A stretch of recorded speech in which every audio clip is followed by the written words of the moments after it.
প্রায় ৬ বছর পর আবারও হতে যাচ্ছে ঢাকা বিশ্ববিদ্যালয় কেন্দ্রীয় ছাত্র সংসদ ডাকসু নির্বাচন। তফসিল অনুযায়ী ভোট হবে আগামী ৯ সেপ্টেম্বর। সোমবার মনোনয়নপত্র সংগ্রহের শেষ দিন থাকলেও রাতে এক বিজ্ঞপ্তিতে মনোনয়নপত্র সংগ্রহ ও জমা দেওয়ার সময় একদিন বাড়ানোর কথা জানায় নির্বাচন কমিশন। ফলে মঙ্গলবার মনোনয়নপত্র সংগ্রহ করে বুধবার পর্যন্ত জমা দেওয়া যাবে বলে জানা গেছে।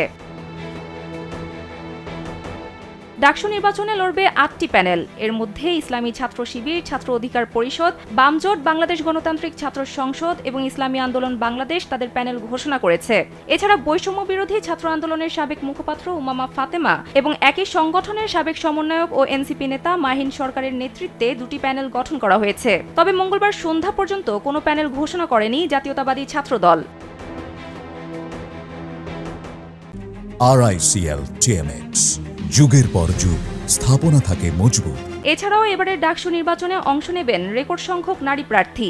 এর মধ্যে 8টি প্যানেল থেকে শীর্ষ 3 পদে লড়বেন 5 নারী শিক্ষার্থী। তারা হলেন স্বতন্ত্র প্যানেল থেকে ভিপি পদে উমামা ফাতেমা, বাংলাদেশ গণতান্ত্রিক ছাত্র সংসদ থেকে এজিএস পদে আশরেফা খাতুন, আরেক স্বতন্ত্র প্যানেল থেকে এজিএস পদে ফাতেমা শারমিন অ্যানি, ছাত্র অধিকার পরিষদের প্যানেল থেকে জিএস পদে সাবিনা ইয়াসমিন এবং বামজোটের প্যানেল থেকে ভিপি পদে শেখ তাসনিম আফরোজ ইমি।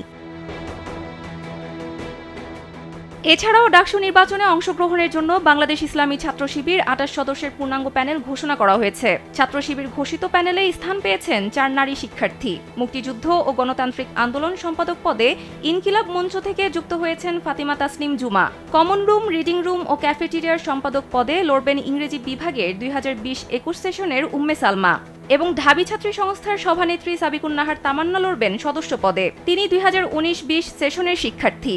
আর ইসলামের ইতিহাস ও সংস্কৃতি বিভাগের 2019-20 সেশনের শিক্ষার্থী আফসানা আক্তার এই প্যানেলে লড়বেন সদস্য পদে। সানজিদা ইসলাম, কালবেলা।